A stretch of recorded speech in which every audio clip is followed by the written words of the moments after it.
Praise lord. దేవునికి మహిమ కలుగునుగాక. అనుదినము దేవుని వాక్యాన్ని వీక్షిస్తున్న మీ అందరికీ ప్రభు పేరిట వందనాలు తెలియజేస్తున్నాను. మరి ఈ దినమున దేవుని వాగ్దానమును, దేవుని వాక్యాన్ని చదువుకొని మనం ధ్యానం చేద్దాం. మత్తయి సువార్త 11వ అధ్యాయము 28వ వచనాన్ని మనం భయభక్తితో చదువుకుందాం. ప్రయాసపడుచు భారం మోస్తున్న సమస్త జనులారా, మీరు నా యొద్దకు రండి, నేను మీకు విశ్రాంతిని కలుగజేతును. చూసారా, ఈరోజు అనేక మంది వారు పనుల యొక్క భారమును బట్టి, కుటుంబ భారమును బట్టి, వారి వ్యక్తిగత భారం బట్టి మోయలేనటువంటి స్థితిలో అనేక మంది మోస్తూ ఉన్నారు, భరిస్తూ ఉన్నారు. అయితే వాటిలో నుంచి ఆ భారమును తొలగించేది ఎవరు, ఆ భారమును నుండి విశ్రాంతినిచ్చేది ఎవరు అని ఈరోజు ప్రభు మనతో సూటిగా మాట్లాడుతున్నాడు. ఆయన మనందరికీ కూడా పిలుపునిస్తున్నాడు. సమస్త జనులారా, మీరు నా యొద్దకు రండి అని భరోసా ఇస్తున్నది ఎవరో తెలుసా? సాక్షాత్తు ప్రపంచములను కలుగజేసిన దేవాతి దేవుడు, ఆయనే నజరేయుడైన యేసయ్య. ఆయనే నీ కొరకు భారమును మోసినవాడు, నీ కొరకు సమస్తమును కలుగజేసినవాడు. నీ పాప భారమును మోసిన దేవుడు, నిన్ను రక్షించిన దేవుడు, నిన్ను కాపాడిన దేవుడు. నువ్వు పడుతున్న భారముల నుండి కూడా విశ్రాంతినివ్వడానికి ఆయన పిలుపునిస్తున్నాడు. ఈ మాటలు వింటున్న నీ జీవితంలో నేను ఎన్నడూ కూడా విశ్రాంతి లేదే నా జీవితంలో, నా బ్రతుకులో, నా యొక్క పనిలో ఎంతో భారముతో ఉన్నానని ఈరోజు చాలామంది దుఃఖపడుతున్నవారు, అనేక మంది దుఃఖం చెందుతున్న వారు లేకపోలేదు.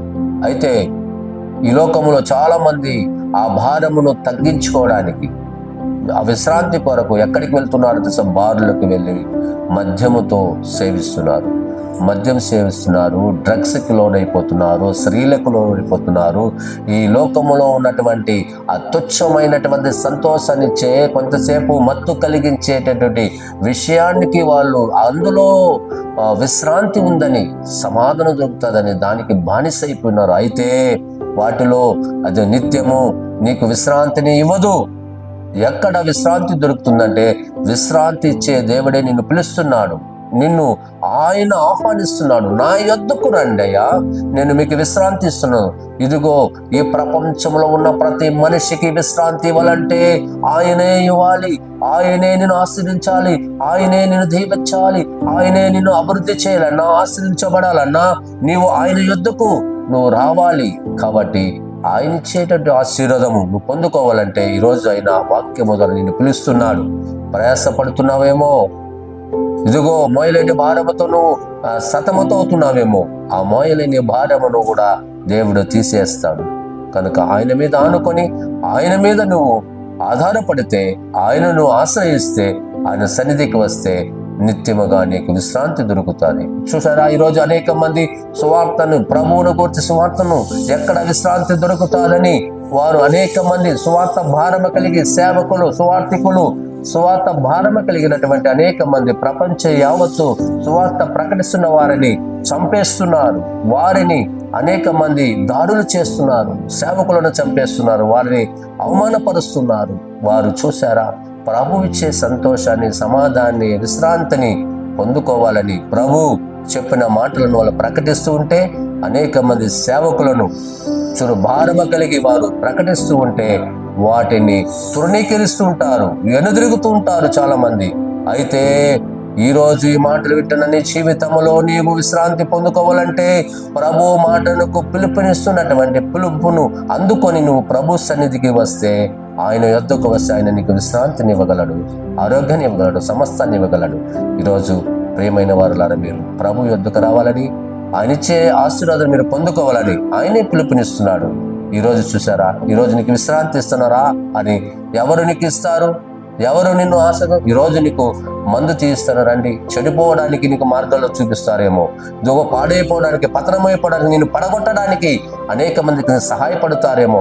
మంచి కార్యాలు చేయడానికి ఎవరు నీకు ముందుకు రారు. మంచి పనులు, నేను అభివృద్ధి పరిచే పనులు, నువ్వు దీవెనకరంగా మారే పనులు నువ్వు చేయాలనుకుంటే ఎవరు నీకు సహాయపడరు, నీకు సహకరించరు. నిన్ను అభివృద్ధి పరచాలని ఒక్కరికి ఉండదు. అయితే నిన్ను పుట్టించిన దేవునికి మాత్రమే ఆ భారం ఉంది కనుకనే ఆయన, అయా సమస్త జనులారా మీరు నా యొద్దకు వస్తే నేను మీకు విశ్రాంతినిస్తానయ్యా, మీరు కలత చెందొద్దండి, కనుక మీరు నా యొద్దకు రండి. కాబట్టి ఆయన వద్దకు రాలేనటువంటి మీరందరూ కూడా ప్రభు పిలుస్తున్నాడు. ఈరోజు వచ్చి ఆయన ఇచ్చేటువంటి విశ్రాంతిని పొందుకోవాలని మనస్ఫూర్తిగా కోరుకుంటూ ఈ వాక్యాన్ని ముగిస్తున్నాను. ప్రార్థన చేసుకుందాం. కళ్ళు మూసుకోండి. మహోన్నతుడమైన మా తండ్రి, నీ ఘనమైన శ్రేష్టమైన నామమును బట్టి మేము స్తుతిస్తున్నాము నాయన.